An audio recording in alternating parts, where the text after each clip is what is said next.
زیب و زینت اور خوبصورتی اختیار کرنا، یہ ایک ایسی چیز ہے، زیب و زینت، خوبصورتی اختیار کرنا، کہ جس کی عورت کو چاہت بھی ہوتی ہے اور عورت کی ضرورت بھی ہے، اور اس میں کوئی حرج کی بات نہیں ہے۔ اگر آپ شرعی حدود میں رہتے ہوئے ایک جائز زیب و زینت کو اختیار کرتے ہیں تو اس میں کوئی شرعاً حد کی بات نہیں ہے، لیکن اتنا میں یہاں پر ضرور کہوں گا کہ کچھ باتیں ایسی ہیں کہ جن کی شریعت میں بالکل گنجائش نہیں ہے، اسے آپ نوٹ کر لیں۔ اللہ کے پیغمبر نے فرمایا ان عورتوں پر لعنت ہو جو مردوں کی مشابہت اختیار کریں، ان مردوں پر لعنت ہو جو عورتوں کی مشابہت اختیار کریں۔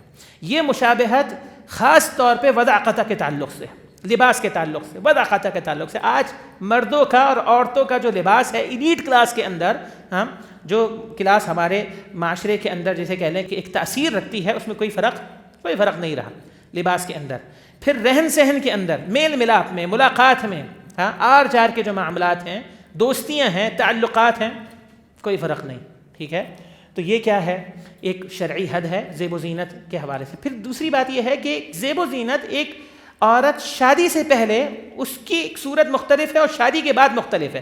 میں یہ سمجھتا ہوں واللہ اعلم بہت ساری ایسی چیزیں جو شادی سے پہلے جائز نہیں ہوتی وہ شادی کے بعد جائز ہو جاتی ہیں۔ جیسے مثال کے طور پہ یہ ایک اختلافی معاملہ ہے کہ عورت اپنے جسم کے بال صاف کر سکتی ہے یا نہیں کر سکتی ہے، ٹھیک ہے، یا اسی طرح جو ہے بال کٹوانے کا جو معاملہ ہے، واللہ اعلم میں سمجھتا ہوں کہ اگر تو شوہر کے لیے ہے تو اس میں کوئی حرج کی بات نہیں، اگر تو شوہر کے لیے ہے تو اس میں کوئی حرج کی بات نہیں ہے۔ شیخ عثیمین رحمہ اللہ اس معاملے کے اندر ہن لباس لکم وانتم لباس لہن کے تحت اور دیگر شرعی اصولوں کے تحت یہ بیان کر سکتے ہیں کہ بیوی اپنے شوہر کے لیے وہ سب کچھ کر سکتی ہے جو شریعت میں منع نہ ہو، نمبر 1۔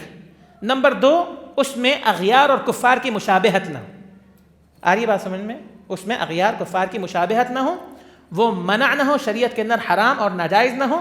اور نمبر 3 یہ ہے کہ اس کے اور کوئی مفاسد مرتب نہ ہوتے ہیں، اور کوئی مفاسد اس کے مرتب نہ ہوتے ہوں۔ لہذا میں یہ سمجھتا ہوں کہ شادی سے پہلے بال کٹوانا یہ اپنا کیا کہتے ہیں مناسب نہیں ہے، اور اس طرح کی زیب و زینت جن کا تعلق شوہر سے ہے تو شادی سے پہلے انہیں اختیار کرنا لڑکیوں کے لیے، عورتوں کے لیے مناسب نہیں ہے۔ البتہ شادیوں کے بعد بھی یہ جائز ہوتے ہیں صرف ایک صورت میں، اور وہ صورت ہے کہ اگر یہ کس کے لیے کیے جائیں، اگر یہ شوہر کے لیے کیے جائیں۔ اس حوالے سے ایک احتیاط ہے، اور وہ یہ ہے کہ جو کاسمیٹکس کے جو چیزیں جو اپنا کیا کہتے ہیں استعمال کرتی ہیں خواتین، ان میں بھی اس بات کا خیال رکھنا چاہیے۔ ایک تو یہ ہے کہ اسراف نہ ہو، صحیح ہے، اور دوسرا تبذیر نہ ہو۔ تبذیر کیا ہے کہ ان کے اندر جو ایک اجزاء ہیں، صحیح ہے، وہ حرام نہ ہوں، حرام کے نہ ہوں۔ اس معاملے میں بھی احتیاط بہت زیادہ ضروری ہے، اور اسراف نہ ہو۔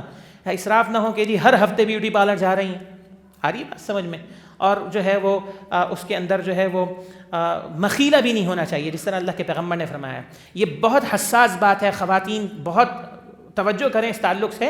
خواتین جو زیب و زینت اختیار کرتی ہیں خاص طور پہ گیدرنگز کے اندر، شادی بیاہ میں، رسومات میں، ان کا مقصد یہ ہوتا ہے کہ میں سب سے زیادہ خوبصورت لگوں۔ کوئی حرج نہیں، صحیح ہے، کوئی حرج نہیں ہے، ان اللہ جمیل یحب الجمال۔ لیکن اس کے ساتھ دوسرا جو مقصد ہوتا ہے وہ یہ ہوتا ہے کہ میرے مقابلے میں سب زیرو لگیں۔ ہوتا ایسا نہیں ہے، ٹھیک ہے، لیکن یہ سوچ غلط ہے، یہ ہے مخیلہ۔ اللہ کے پیغمبر علیہ الصلوۃ والسلام نے کیا فرمایا؟ یہ ہے مخیلہ، کہ آپ جو ہے وہ دوسرے کو کیا کر رہے ہیں؟